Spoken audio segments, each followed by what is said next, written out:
Hey class, sorry if the video is not fully processed by the time the presumed 5:30 class time starts. My apologies, I got a little bit of a late jump on that today. But I wanted to go ahead and begin the work of reviewing sequences and summations and recursive functions and induction, and we'll go from there. That'll take up most of the class time, and then I'll set aside the last 15 minutes or so to go over the homework, so that you have plenty of time to complete it and go for the extra credit, hopefully. Okay, let's jump into it. Okay, so we begin with sequences and summations. And so a sequence is just a series of numbers. So the notation is typically in set notation. And this begins the set of non-negative integers. So 0, 1, 2, and so forth. Or the set of natural numbers, which is 1, 2, 3. And then this trailing off just means that it continues forever. It's a bit like the repeated decimal, where you just have this notation and it continues on forever. So typically the terms, the individual numbers, the things that sit between the commas, are noted a sub n, where if you start counting at, well, the indexing is usually different. It will either be, in almost every case, that the first term in the set is either a 1 or a 0. I can't think of a case when it wouldn't be, except in the case of something like a Lorentz sequence. I believe that's correct. Sorry, Laurent sequence, where it ranges from negative infinity to positive infinity. So then these just indicate where you substitute the n, right? So there is no beginning and end in such a case, but it's a family of related values that are generated based on where it sits in the sequence. And so if you are dealing with derivatives, then n can represent the nth derivative, and n equals 0 means that you didn't take any derivatives, and n equals 2 means it's the second derivative, and so on and so forth. So it's more than just numbers, and it's more than just fractions. But we begin the story by discussing where it generates a series of fractions. And so the most natural place for that to happen is with the harmonic sequence, the terms of the harmonic sequence, where we begin with a1, so n equals 1. N equals 0 would make no sense here, because the very first term would be undefined. So n equals 1, we have a1, which generates 1, right? 1 over 1. 2, you substitute 2n for the n, you get 1 over 2, and so on and so forth. Geometric progression is another way to view these. So rather than having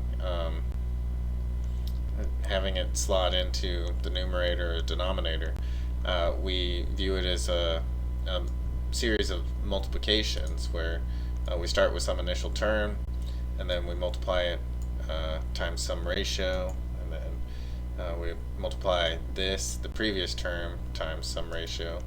And we don't have to apply it to the previous term. We can do it straight from the initial value by just multiplying it by r to the n, where r is our ratio. And so if you remember, I believe the very first lecture, we actually dealt with geometric progressions and common ratios. So, oh man, this is terrible. Forgive my terrible spelling and everything. Okay, so then, right, so this is an analog of the exponential function. Alright, yeah. Okay. Exponential function. Okay. So then we define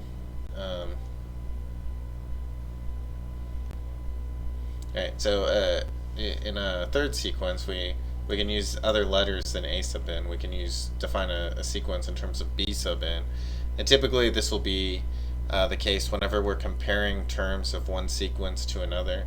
So if we have an alternating sequence and then we have one that doesn't alternate, then we're going to want to compare them, or if we're adding the terms of two sequences together, then we would use some other letter. And so that way we can compare the terms a sub n relative to b sub n, and then generate some sequence c sub n, which is the result of those actions. So here b sub n is defined as the alternating sign. So -1 raised to the nth power. So if we begin with b sub 1, then we start with -1. If we begin with b sub 0, then we start with 1. And so that's the case where it probably makes more sense to start with 0 rather than 1. Okay, arithmetic progressions, we're adding. So just like the geometric progression, we start with some initial value, and then we add some common difference, and then we add it to the previous result. And we get this general form so that we don't actually have to generate all of the intermediate values. We just need the initial value, the common difference d, and then which term we're on. And so this is, again, one where it makes sense to start with n equals 0, and then n equals 1, and so forth. So we end up with this form, a plus 1 times a plus n times d, where this is the nth term. And we begin our indexing at 0. Okay. So this is a discrete analog of what we think of as a linear function, or a line, right? Y equals mx plus b. This is f of x equals dx plus a. So these are familiar things. They're just in discrete form rather than continuous form. Okay, so let's take a look at an example. We have some term s sub n where it is in the form of an arithmetic progression. So the first term, n equals 0, we have -1, n equals 1, we have 3, 7, 11, and so forth. Okay, so then so we can think of this series, if you're wondering what the value is, if we wanted to know the points where this function has an inverse with integer input, then this is the form, then that's the series that we're generating here, at least for the non-negative integer, for the non-negative values n. But the sequence would go, it would work just as well in the negative direction, right? So it would continue on with -5, -9, and so forth, in the onward towards negative infinity. But in such a case, we'd be generating the values y such that y equals mx plus b has an integer inverse, right? So that's our sequence s sub n. Right? And so we also have sequences of this form that we use generally in computer science, and we'll refer to them as strings if we just glue them on to one another. So if we omit the commas and we stick them on after one another, then we would call it a string. So it could be even more abstract, and these can represent characters, and characters, because of the ASCII syntax, their ASCII values could have a numeric value. But in general, binary files, so computer executable files and everything like that, is just a really large hexadecimal string, typically. So that is just one right after another. But it's probably a little abstract to begin discussing right here, right? So for now, let's focus more on the numeric values. So a recurrence relation is one. So before, when we defined the geometric progression and the arithmetic progression, so geometric when we're starting with an initial value a, and then we multiply it by some rate r, and then again to get a times r squared, and then again to get a times r to the nth power, right, for the nth term. So we could always, we generated that term by multiplying the previous term times times r times the rate, and then the common difference, it was n times d, right, where we're adding d again, and then we just group all of the d terms, all n of them for that term in the sequence, to get this form, a plus n times d. So each of those is related to the previous term. In the case of an arithmetic progression, it's d, the difference between one term and the next is d. So a1 minus a0 is d, a2 minus a1 is d. In the geometric series, the difference is a ratio. So the ratio from one term to the previous is r, always. So it's always the difference, the ratio that differentiates one term from the next. But you can define recurrence relations in other manners. Typically, anything that just refers to previous terms is a recurrence relation. So it's closed form whenever we don't need that. But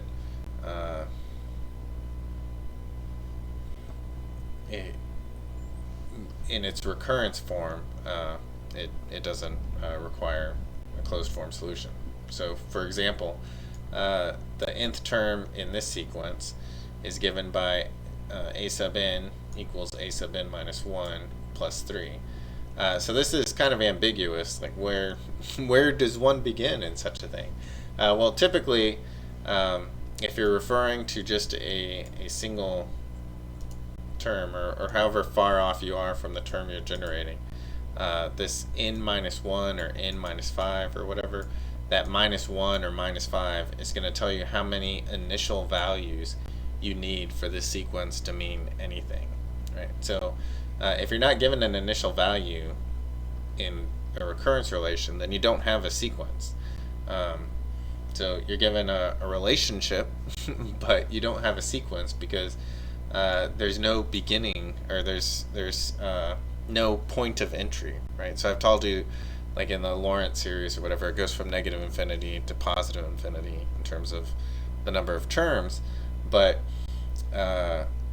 you can start at a0 and then go in either direction. If we left this off, then there is no point of entry. So even if a series can go from negative infinity to positive infinity, it still requires a point of entry, and typically that's at a0. But we will deal with sequences where we have terms a sub n minus 1 and a sub n minus 2, and terms and sequences where we don't have a sub n minus 1, a sub n minus 2, and so forth, but we have a sub n minus 5. And in such a case, it's a fifth degree recurrence relation, and so we would need 5 initial conditions, but because we're only reaching back one term, we only need 1 initial condition, right? Okay, so that's the form. You plug in a sub 0 here, and you can get a sub 1 here. You plug in a sub 1 here, you can get a sub 2 here. And so this point of entry allows us to define everything going forward. Okay. And then we could even flip this and solve going backwards, right? So a sub n minus 1 is a sub n minus 3, right? So we could use this to generate the a sub negative 1 term if we were interested in doing so, right? But we need that point of entry. Okay, so then this sequence, based on this recurrence relation, we begin with a sub 0 to generate a sub 1 equals 5. Plug in that to get a sub 2 equals 8. Plug in that to get a 3 equals 11. Okay, another example. Now we're reaching back 2 terms, and so we have that b sub n is the difference between the previous term and the one 2 terms prior. So again, because we're reaching back 2, we need 2 initial conditions. Right? So we plug in those first 2 values to get the first generated value, the first inferred value, b2, and that's equal to the previous term, b1, minus 2 terms back, 3. That generates 2. Now we can use that and one of the initial conditions to generate b3, substitution and value, or an evaluation, and now we have 2 generated values generating b4. Right? And so with recurrence relations, we kind of have this pattern where we're marching forward. So we just need some place to start, and then we'll use that to march forward. And induction is exactly analogous to that. Whenever we start trying to prove things by induction, we begin with this base case, so it's essentially the initial conditions, if you will. And then once we show that it holds for some initial thing, we define this relationship where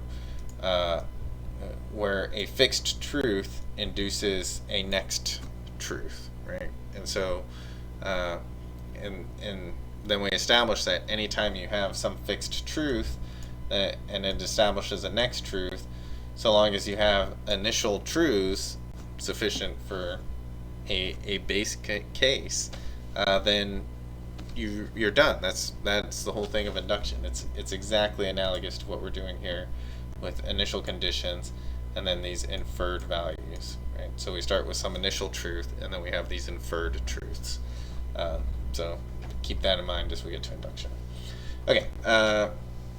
So the initial conditions for a recursively defined sequence, specified terms that precede the first term, so forth.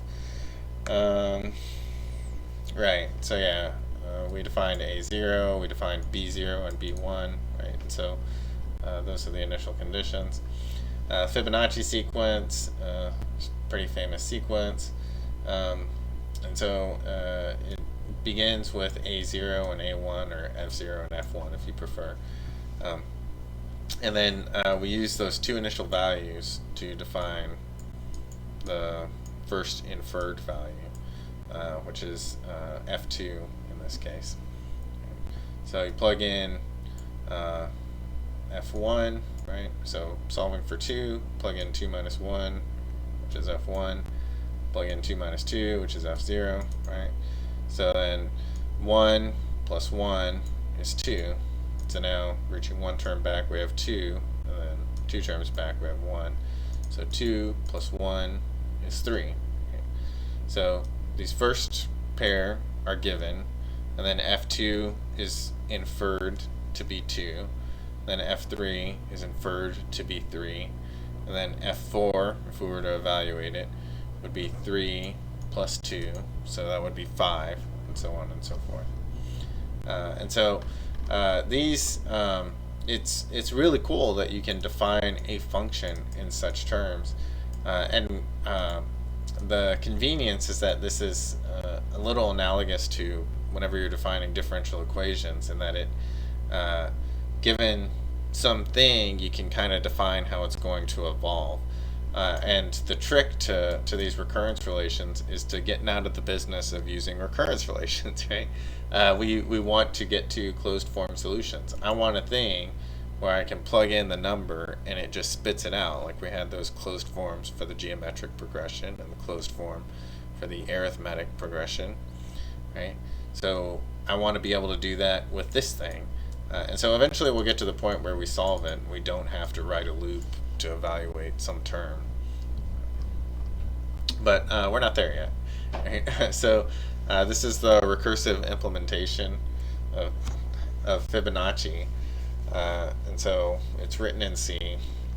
So I would encourage you to find some website that allows you to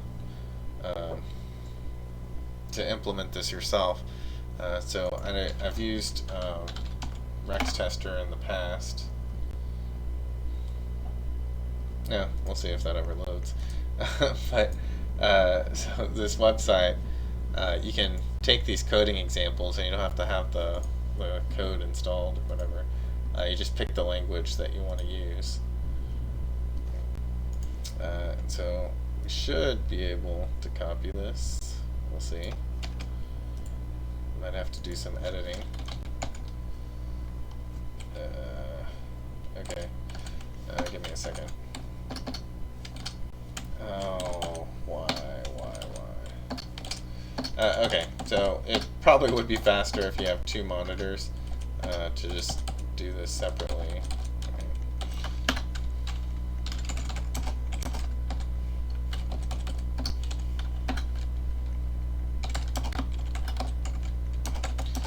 But what I'm getting at is that you can take these examples, and I highly recommend that you do,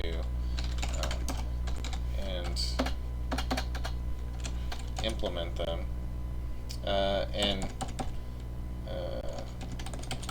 Yeah, sorry, that was already incorrect. So if it's 0 or 1, then we return 1. These are our initial conditions. And if it's less than 0, then it's an error, so return -1 in such a case. Okay. And then otherwise, this is the recursive part. Call the Fibonacci function itself, right? And it has this form where we're adding the previous two terms, the n-1 term and the n-2 term. Okay. And so this allows us, whenever we write it in this fashion, we can start with some higher number. We can start with whatever number we want, and it'll handle the job of marching back. And if it doesn't have the value, it'll call back until it gets that initial value, then that'll return, and it'll take that evaluation and it'll implement it.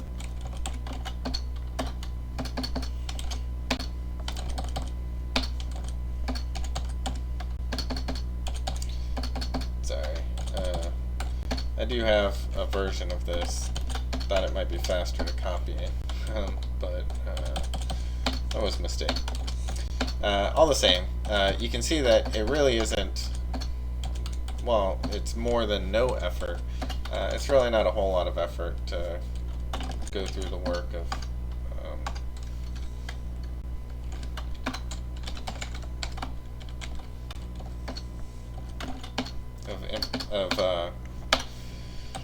writing it out, typing it out, and then evaluating it yourself. And I think it's really good to get over the intimidation factor of coding. So anywhere that you see an example, give it a try. Some of them will have minor errors that you need to overcome, but I wouldn't worry too much about it. Obviously, copying and pasting directly out of the PDF is not the best way to do it. But also, learn to type for yourself. So it's really not a whole lot of work to type it out, even if you have to retype every character. And whenever I copy and paste code, I don't copy and paste code ever. I always type it out so that I know exactly what's going in there. And so that way I can add comments as I go along, or I can be confused in real time. I don't want to execute anything that I don't really understand. So if I'm not ready to claim ownership on it, then I don't run it in my code.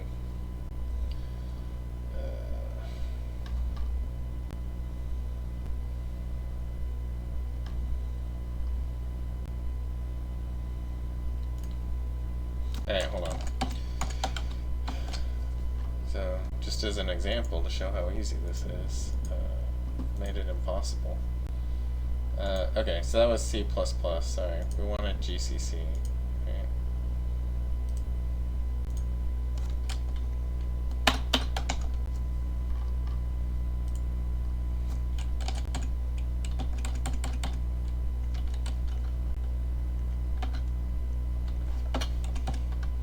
So let's comment this out. We know that that ran. We'll see if this runs.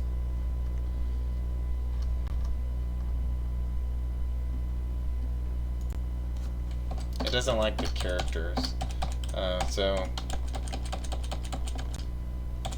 I think it's this escape character right here, but we'll see.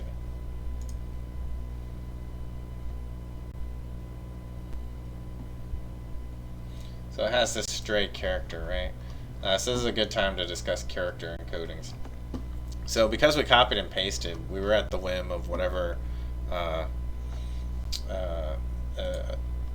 whatever's encoded in the Acrobat file.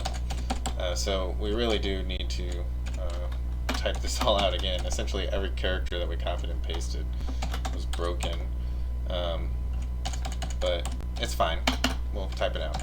Okay, so we define this Fibonacci function, and we always start with main, right? So if you can't get hello world to work, then you're already in trouble. So always start there. And now we're introducing this other function that we'll call in a moment.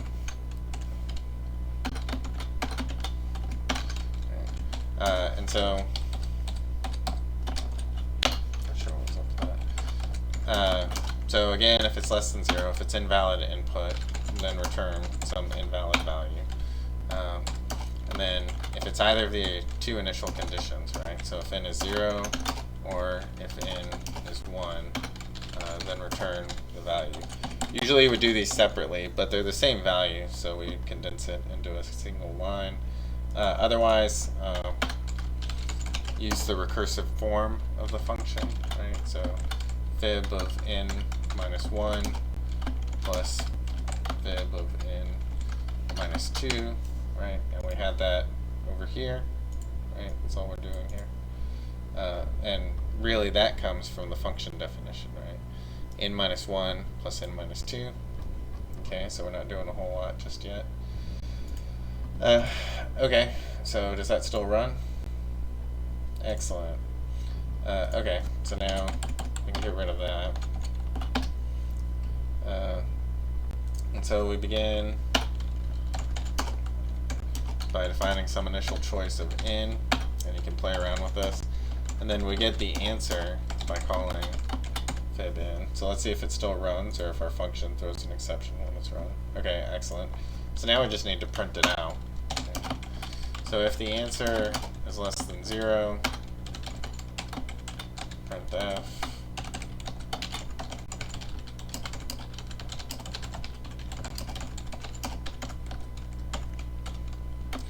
So the %d just means that it's a digit. Okay. So we say we encountered an error doing that. We want to add a new line just for our own good. So that's the \n. And then otherwise,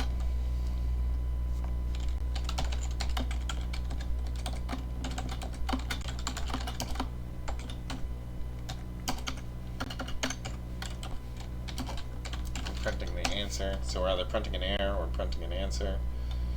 And then we just say that it was completed.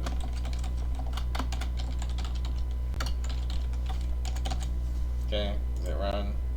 Yep, spits out the answer.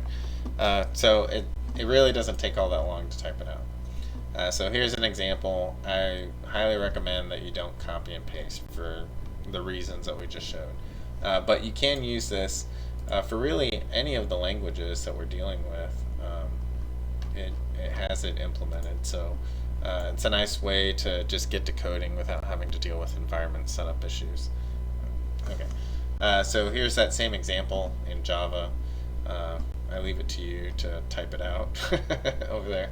Okay, so what I was saying before, we have that recursive formula where we define it by the previous term, right? Its neighboring terms.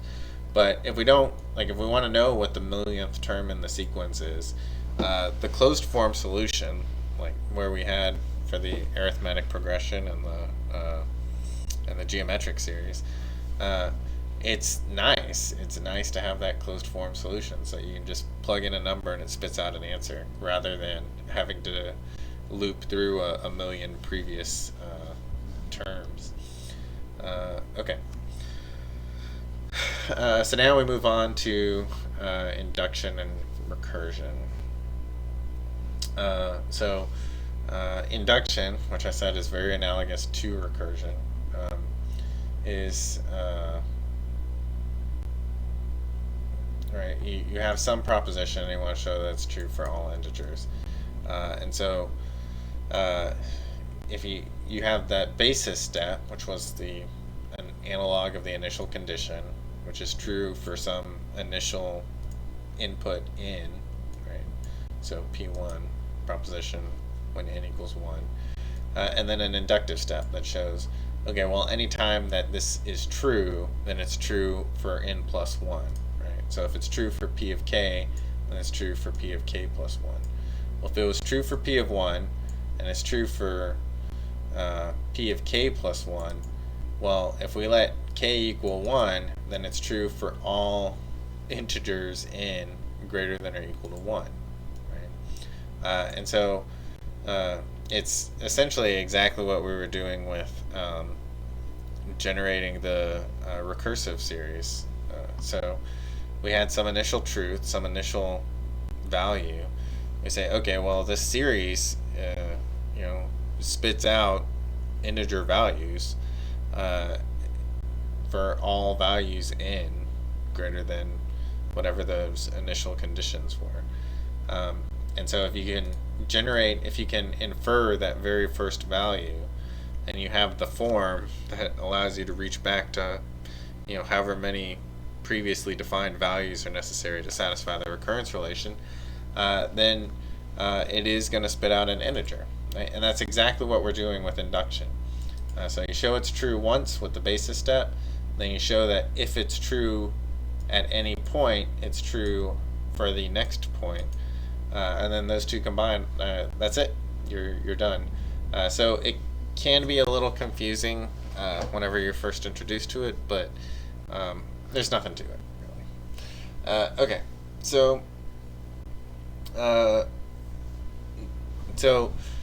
it may look a little weird that we define it in terms of k whenever we initially defined it. Like, we established that there's a truth for P of 1, and then all of a sudden we assume that it's true for P of k. But if you go back to the recursive formula, right, you have something of this form, right? So we're starting with a sub 0, but then we define it in terms of by assuming that it's true for a sub n, right? So that's a little weird. Where is 0 mentioned here? How do I know it's defined? Well, you just show that if you have one truth, then you can establish the next truth, right? So it's exactly analogous to that. Okay, but in discussing it, you'll see a lot that we assume that it's true for P of k, and then and then we try and show that it holds for P of k plus 1 given P of k, right? And that's the whole trick, right? So let's take a look at an example. So we define some series, which is a sum of the first n integers, right? And so we say, okay, well, I have this formula that doesn't make you add up the n integers. You can multiply n times n plus 1, or get n squared plus n, and divide that by 2, and that's exactly equal to as if you went ahead and added up the first n integers, right? If you went ahead and added up the first 100 digits, you could save a lot of time by just doing this. Right?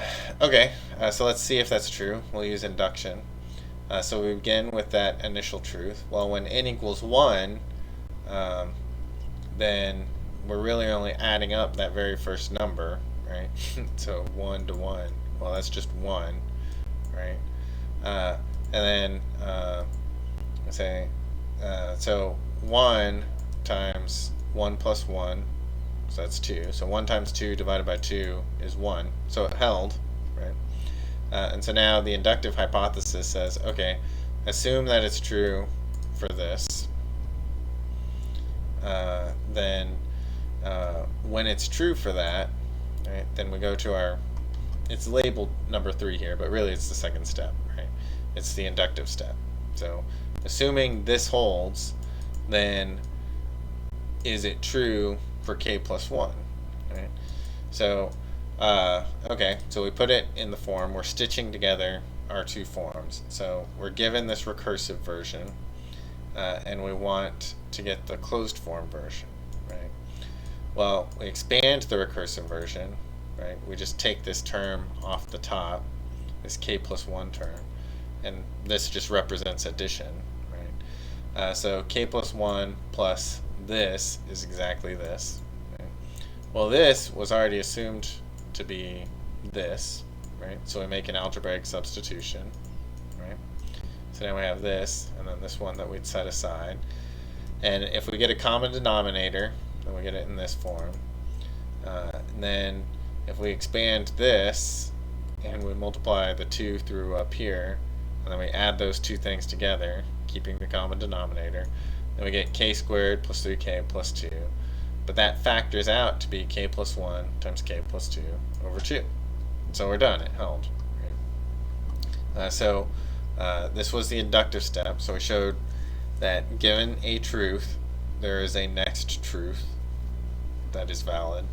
And so we had it true for k equals 1, and then we showed that for all k greater than 1, right? For all k greater than some initial truth, that it will hold, right?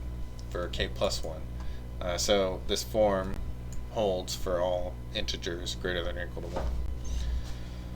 Okay, so now I'll mention a little bit about the well-ordering property. If you have a finite set, and again this is just for finite sets, then there is some least element and some maximal element, and it's not necessarily unique, but the value is minimal. You can speak of a minimum and a maximum, but if you're dealing with infinite sets, then you don't always have a minimum and a maximum. But in such a case, then you can talk about perhaps limits or upper bounds and lower bounds. So there may not be a number that is closest to 0, but if you're dealing with something like 1 over n or 1 over n squared, there is no smallest number in the set, but 0 is below all of them, and they're all kind of accumulating around 0. So in such a case, it makes more sense to talk about lower bounds, right, rather than a minimum of that set. Okay, so we'll skip that for now. Okay, recursive definitions and structural induction. Okay, so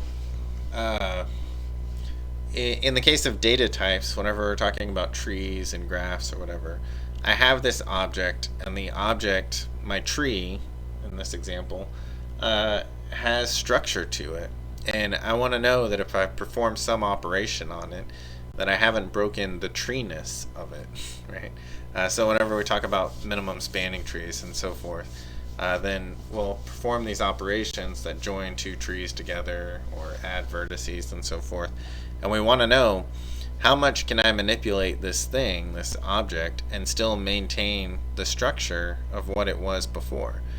So in the case of heaps, you want to make sure that you're maintaining priority, that as someone new comes into the emergency room, that the priority is still maintained and the person with the cough is not put in front of the person with the bullet wound, right? Unless the person with the cough has the plague, right? So, okay, so the way to ensure such a thing, the integrity of whatever data structure you're dealing with, is through structural induction, right? So you show if I start with some object, such as a rooted tree, and I perform some action, like some elementary action, then the output of such an action is again a rooted tree. Okay, so basis step in this case is to start with a single vertex R and call that a rooted tree. And then suppose that we have this set of disjoint trees, so that none of them share common vertices, and each of them, because it's a tree, will have some root defined. And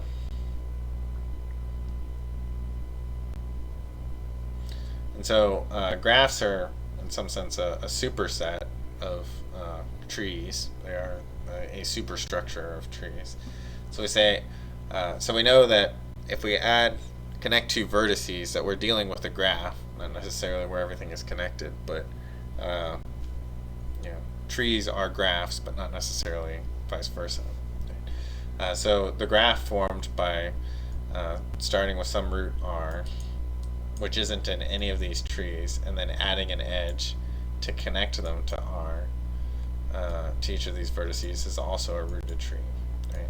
So the trees are disjointed, and we connect them to some new super root.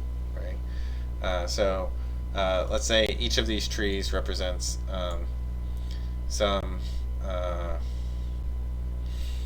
series of matriarchal families. So each of these has some Eve, which acts as some root grandmother to that family tree. And we discovered some new ancestor, some new mother, which is common to each of them. Then we perform this join operation to create a single family tree by starting with this new Eve and then connecting each one of these trees to the new Eve by drawing a line between the new common ancestor and each of these other previously oldest ancestors. Right? And so again, the family tree is maintained. The tree structure is maintained. Right? So that's structural induction. Okay. So then we have recursive algorithms. So recursion can be applied to more than just the concept of adding up numbers. It can be applied to operations and functions in the sense of a computer science function. So I have a list of sorted items, and I want to search that list for a single element. Okay. Well, let's see.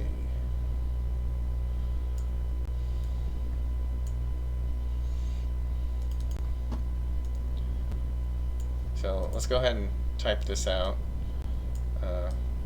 because I'm a fan of doing. we are coders, right? We're aspiring to be coders on some level, so we should take every advantage to build up that foundation, right? And so here the code is provided to you. I'm alleging that it works.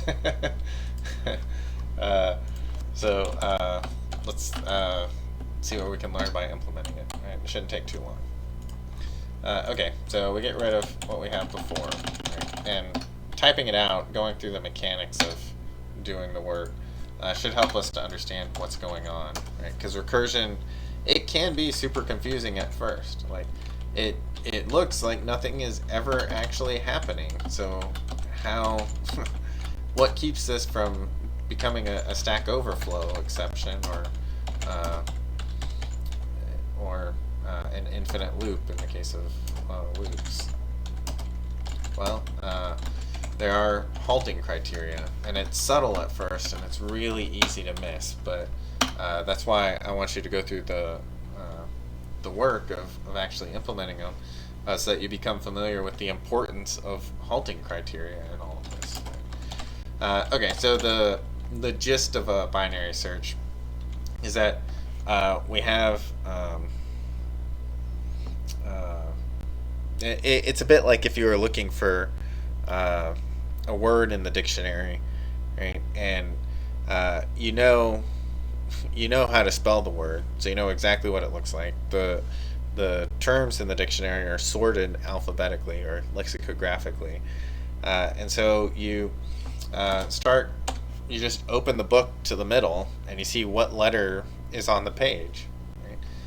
And if the first letter of your word comes before that initial guess, the midpoint value, then you cut the book, or you don't cut it in half, right? But you flip to about midway between the pages to the left of where you'd opened the book on your first try.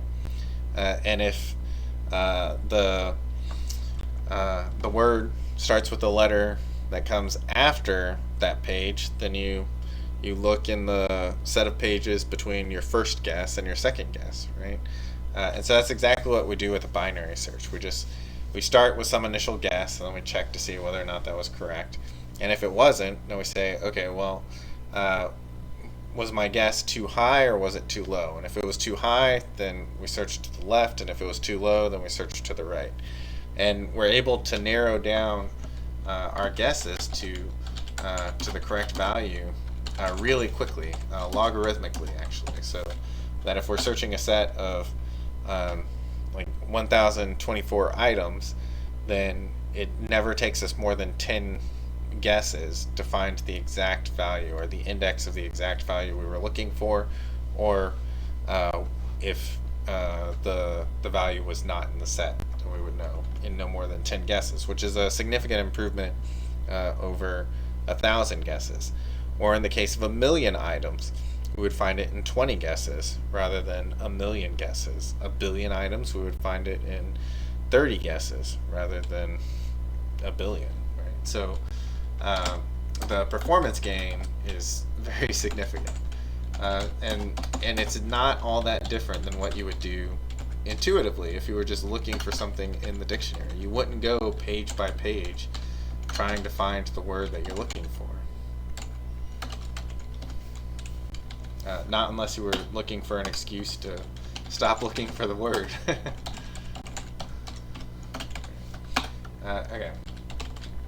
So this first point, it's that initial cutting the dictionary in half, right? So we find some midpoint, and then we say, okay, well, oh, sorry, this has an IDX on it. We say, okay, well, is the item that we have at that index exactly equal to what I'm looking for? If so, then we're done. We found the item, return that midpoint index. Otherwise, was my guess too low, right? So was the search val less than the item at that midpoint?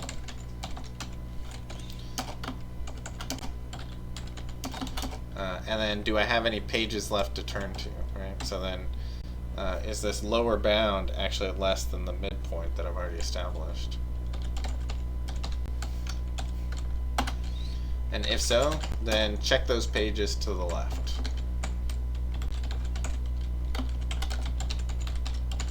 So sorted items is our sorted collection. The left is the lower index.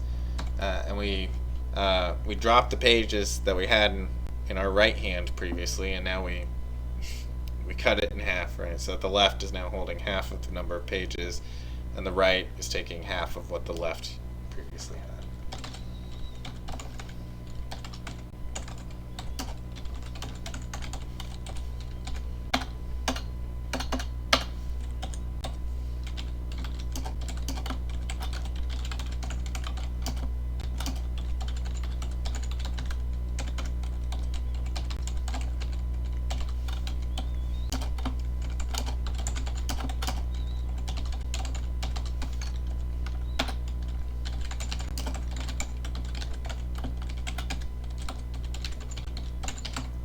Okay, and now this is exactly the opposite.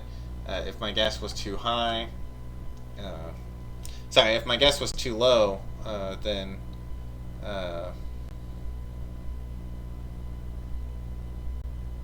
or rather, if the value, is to the left of what I'd found, then we go to the left. And if it's to the right of what I'd found, then I go to the right.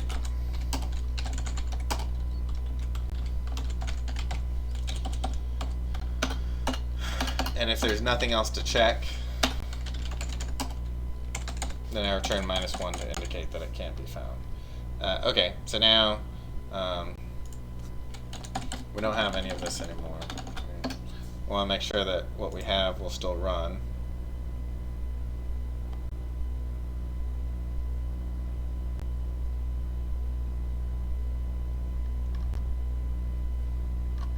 Oh. Yeah. Okay, so it runs. So again, you want to compile often before you get too far, in case you made a type of mistake. Okay, so sorted by items is an array. we provide it with the values initially. Usually it would be dynamic, but this is just for an example.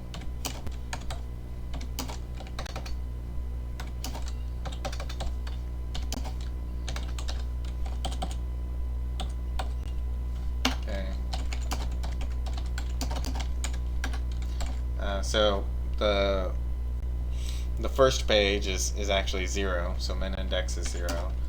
The max index is the last page of our hypothetical dictionary.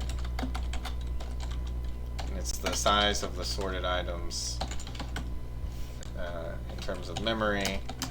It's 4 bytes per int.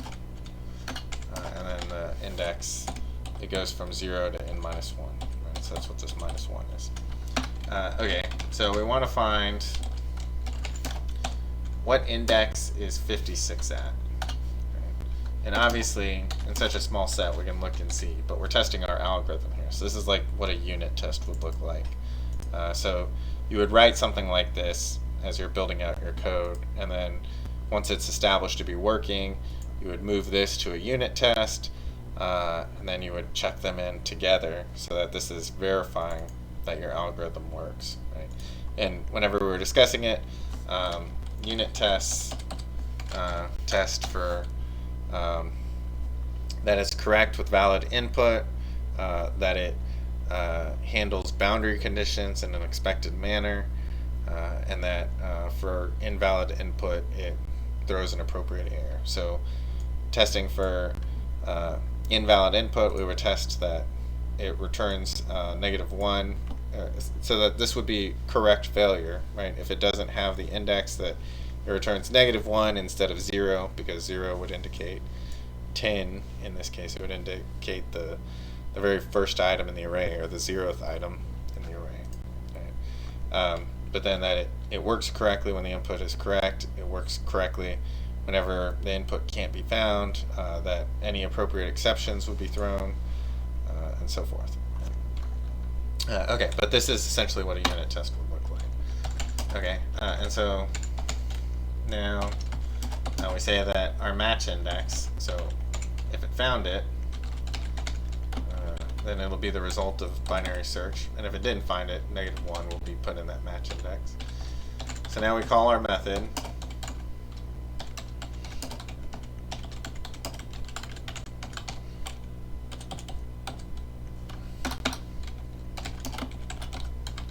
So if match index is greater than or equal to 0, then it found it.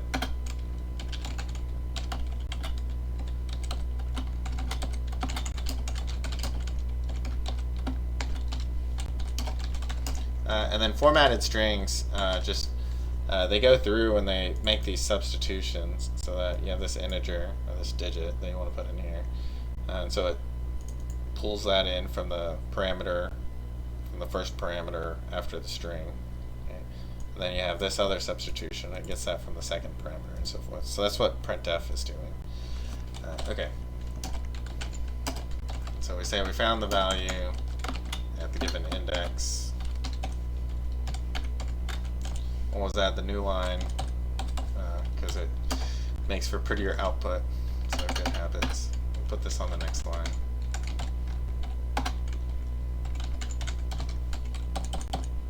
Okay. If it was less than 0, then we want to print some sort of error.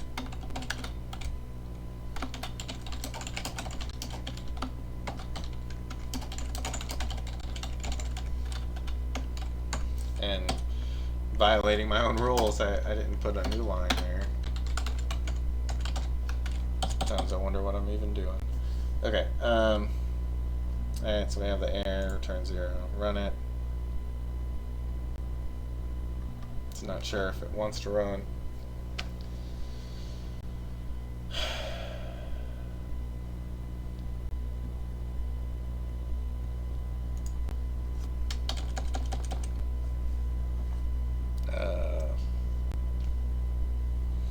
Yeah, printf. Okay, so it found the value. It was at index 2, 0, 1, 2. That's correct. Okay, so again, you can see that it's really not that bad to write it on your own. Play around with it. on your own. Okay. And so just reviewing it real quick. So we see that it's calling binary search over and over again, right? So we call this, and then it calls itself. And when does it ever stop calling itself? And so the key is to look at the return statements. So make sure you're returning something other than just the recursive function call itself, right? And so there's 2 points where we do that. If it never finds the item, then we return -1, right? So if it's exhausted every possibility, or in the case that it finds it early. And so does that agree with your intuition of when such a search through the dictionary would stop? Well, if you found the page you were looking for, then you can stop, this left and right stuff. You found it. Now you can finally look up what the word was. Or your word wasn't in the dictionary, in which case you're also done searching, right? So it agrees with our intuition, and it appears to work, so we can consider our implementation to be correct. Okay, so this is again the same thing in Java, for those who prefer Java. Iteration is an alternative to recursion, and I encourage you to test this out on your own. So rather than calling the same function over and over again, we still implemented it as a function just to get it away from main, right? So our function implementation and then our test case. So here we handle the initial conditions, right? Kind of. But then we've implemented A0 and A1, but really this is A n minus 2 and A n minus 1, or F n minus 2 and F n minus 1. And so F n minus 2 plus F n minus 1, and then that's our next term, right? And then as we go forward, n minus 1 becomes Fn minus 2, and Fn minus 1 becomes takes on the value of Fn, right? So that they're sliding back, right? You can see how in another iteration, z would go from y to x to being forgotten. And the key here is that we're not putting function call after function call on top of our stack, on top of our execution stack. So we don't run out of memory. We're not occupying new blocks of memory with every pass. Now we're just modifying these values within a loop. So there's memory savings on this, and because you're not making function calls, there's performance savings on this. So the recursive implementation is easier and makes more sense for things like binary search. But in something like this, where you have this recursive adder, basically something that's going through and creating a summation, it really makes more sense to do it in a loop. And so when possible, when it makes sense, I would encourage you to implement your search or your recursive function in a loop in an iterative manner rather than in a recursive manner. But the other advantage of the recursive implementation is that it looks more like the mathematical symbols. Like it looks almost exactly like what the function is telling you to do, the way it's defined in the book. Right? So from that standpoint, it looks easier that way. Okay. So that was a Java implementation. And so now we have merge sort. So this is sorting rather than searching. Okay, we'll save this for next time. So we'll pick up on recursive sorting. Okay, so now on to the homework. Did I actually teach you enough to do this? Use induction. Okay, yeah, we went over induction. Yada, yada, yada. Okay, so you have that problem. And then over here, we ask whether or not it's a solution. Okay, so let's do one together. So I give you an example and an answer, and I give you, I do it twice, but we'll do the first problem together so that if you do it through LaTeX, you're guaranteed to get like an 83, right? No less than an 83. So, okay, so use induction to prove the following sequences of terms a sub n satisfy the recurrence relation. A sub n equals -3 times a sub n minus 1 plus 4 times a sub n minus 2. Okay. So we say, okay, I think the closed form solution for such a thing is -4 to the n. Okay, well, we're using induction, so we establish the base case, right? And we have two base cases because we have two, we're reaching back 2 steps in our sequence, right? So does it hold for n equals 0? Like, does that match our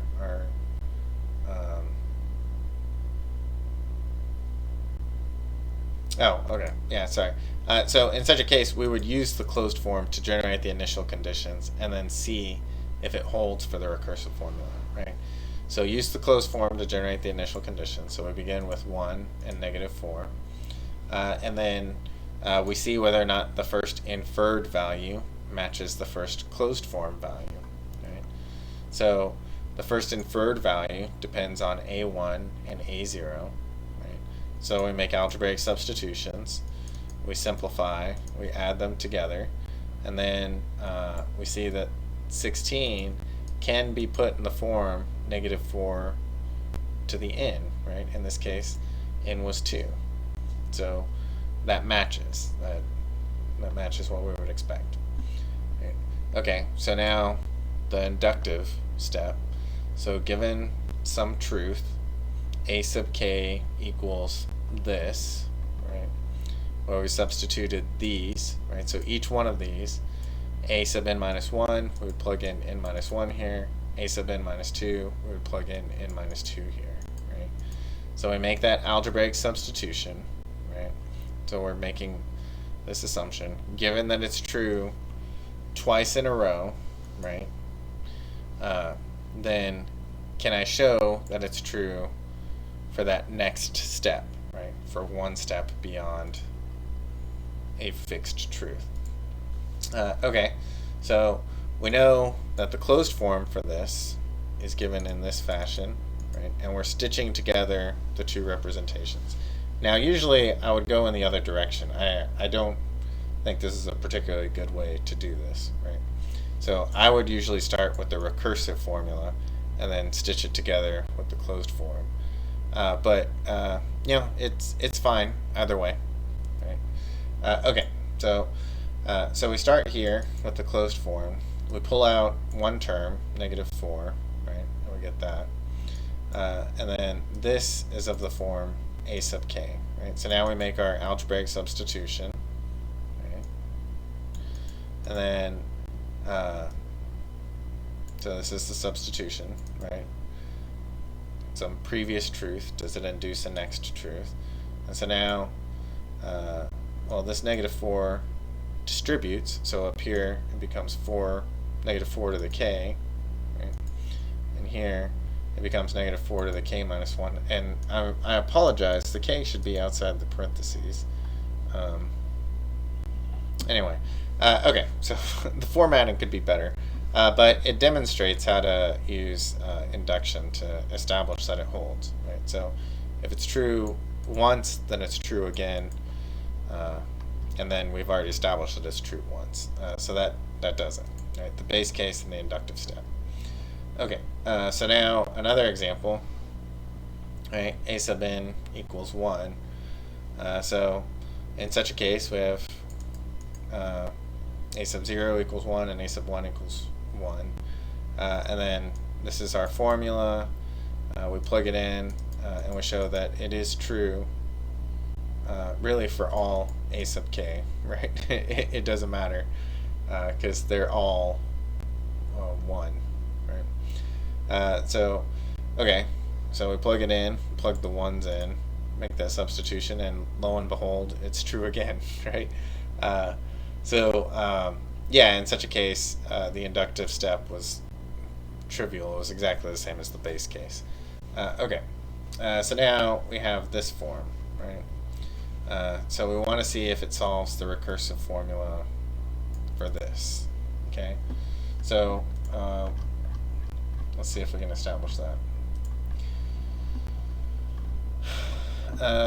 Okay, so the easiest way for this, for me anyway, is very formulaic. So let's start by copying this and making our appropriate substitutions.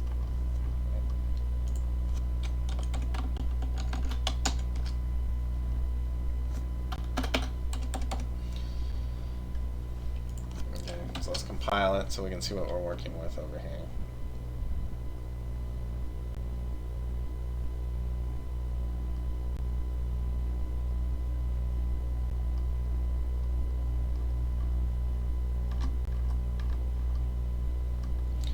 Okay, so this is our problem. A sub n equals that. Okay, so we're still dealing with the same second order problem. Right? So we need two initial values, right? And we generate those from the closed form solution.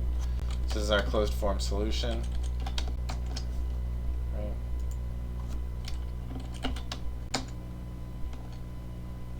Whoop, no.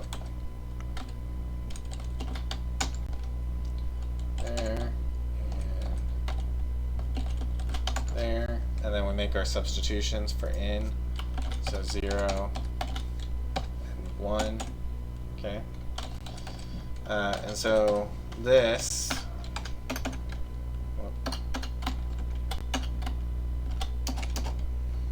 is equal to 2 times 1 plus 3, which is equal to 5. Oh, I forgot my new line characters. Okay. Okay. And then this is 2 times negative 4 plus 3. So that's negative 8 plus 3, which is negative 5. Okay. So now we plug these values into the second order equation. So this part stays the same, and we substitute a1 and a0. Right? So our algebraic substitution, a1 is negative 5, a0 is 5. Okay. And so this is 15, and this is 20. Add them together, and we get 35. Okay. And then we want to see if we can put that in the form of 2 times negative 4 to the n plus 3. Okay. And separate it from the things that we copied and pasted. Okay, so we want to see if it's... let's leave a line to fill in. Right? So if all goes well, then it will be in this form. So 2 times negative 4 squared plus 3. Okay, well, there's nothing majestic about this, right? We can just simplify that. So now we're working in the other direction. C dot 16 plus 3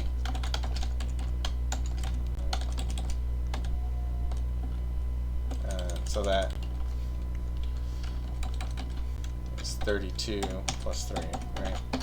Okay, so we've completed the stitching together, so it holds once. Let's get rid of this junk at the end. Okay, so that's our base step. So now, by the inductive hypothesis, we say, okay, well, this is true, and we make our substitutions here, right? So let's copy this, and we'll plug it in for our a sub n minus 1 and a sub, or for our k minus 1 and k minus 2 terms. Right? So this becomes k minus 1.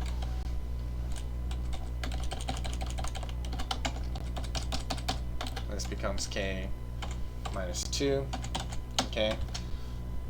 So we say, given one truth, can I establish another?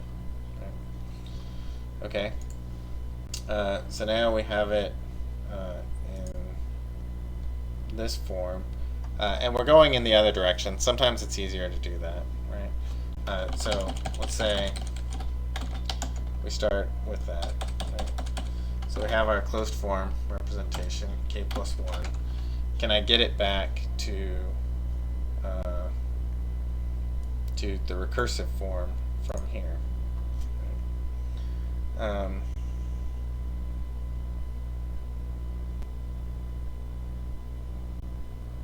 Okay.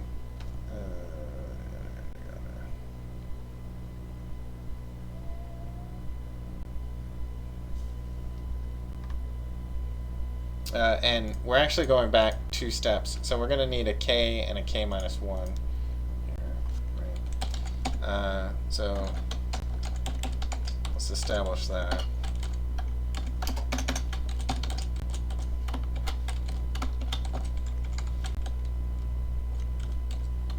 So this is minus 2, minus 3. Okay. So then if we add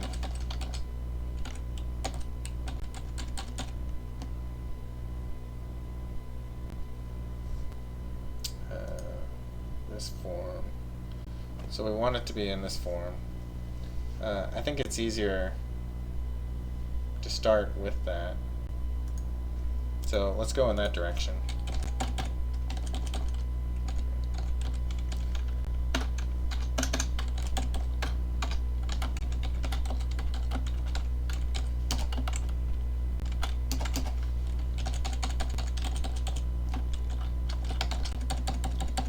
And we'll state explicitly what we're doing, because we've gotten in the copy and paste poisoning. So a sub k minus 1. Okay, so we're making substitutions for these. And we have them defined right up here by assumption.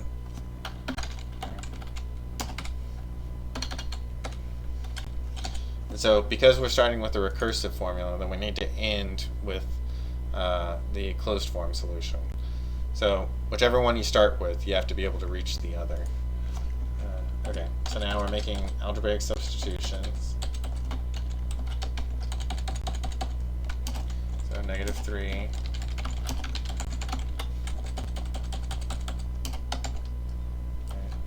And then it's getting kind of noisy on this line, so I'm going to break this up a little bit. Okay. So that it's clear that this is this part, and this is this part. Right? So k minus 1 is defined as this.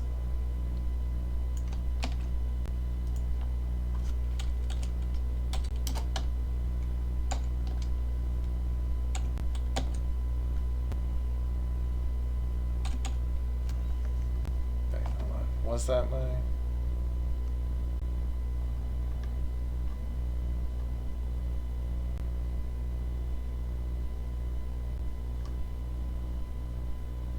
Yeah, I've let myself get in trouble here. So this was incorrect to begin with. We were supposed to be working with this closed form solution. So that explains why I've been having trouble. Okay, so I apologize for the confusion. Okay, so we say assume that it holds for this, right? So now we begin with the recursive formula, right? Which is this. And again, we do need to reach back 2 steps still, so that part is still true. But we're dealing with 2 closed form representations. Okay. So assume that it was true for 2 prior steps, right? And we've established these 2, and that you can march forward 1, so that we do have consecutive steps. We actually have 3 consecutive steps that has been demonstrated for. Okay, so then reaching back 2 steps, does this recursive formula hold? Okay, so now we make our substitutions. And then we want to, because we began with the recursive formula, we want to end up with a closed form solution with k plus 1 whenever we go down here. Right? So that the recursive formula is entirely consistent with the closed form. Okay. So now we have that, and we're substituting in this, our test for the closed form. Right, so this is a sub k. So a sub k is this one. Right, so algebraic substitution.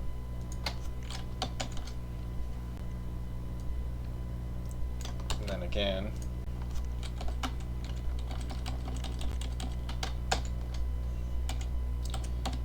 and then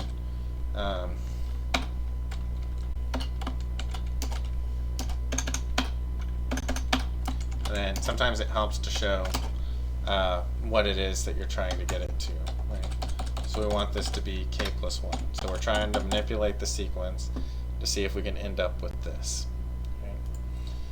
Right? Okay, well, it's easy enough to start. We just simplify. We combine everything, and we try and get them into a single form. So then this is negative 3 times 2, so that's 6, negative 6, and then negative 3 times 3 is negative 9. So, sorry, let's not forget this. Right? So we still have that negative 4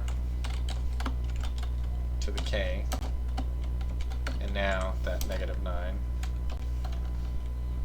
Okay.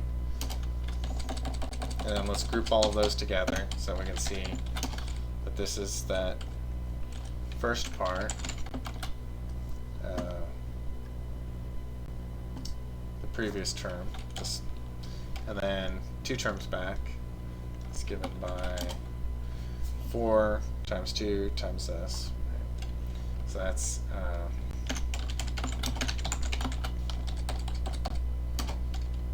that's 8. And then negative 4 all to the k minus 1 plus 3. Oh, sorry, the 4 distributes, right? So it becomes plus 12. Okay, so let's see what we're looking at. And we can get rid of this stuff at this point.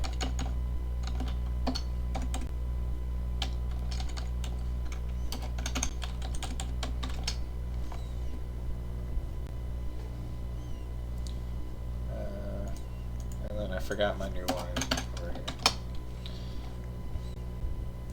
Okay, so we're right here, and we want to get to here. So we'll combine like terms. So we need to borrow a negative 4 from this to get a to the k up here. Right? And then this stuff, the minus 9 and the positive 12 combine for a positive 3. So let's do that in 2 steps so we don't lose ourselves. Right? Okay. So then this becomes negative.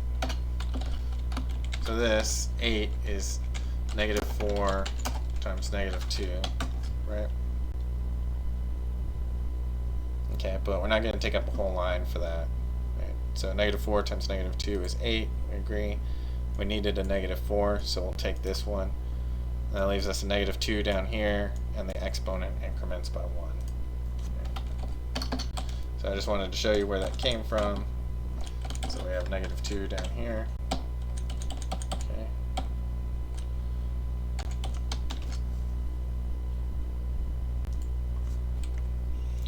And then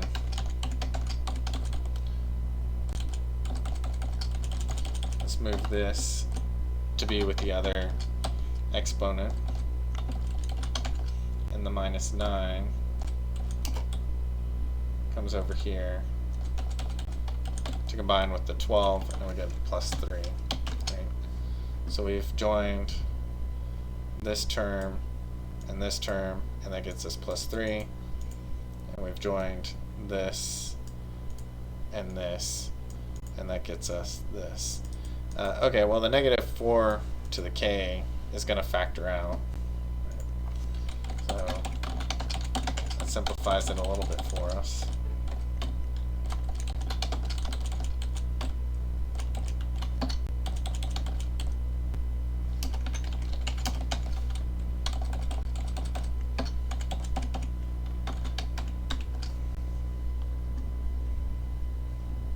Okay, and now we have -6 and -2.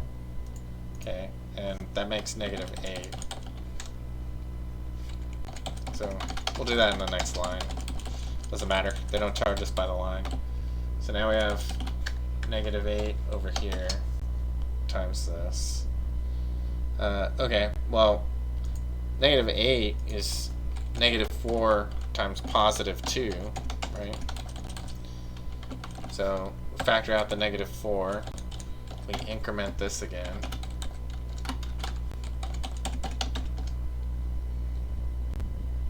And that is exactly what we were looking for. So we were able to begin with our recursive formula, applying the inductive hypothesis, and then establish the inductive step. So 2 consecutive truths leads to a third one by this, and then combining that with the base step, the fact that the trick works a first time, then we can take as many steps from there forward as we want. Right? So then the result holds, and the sequence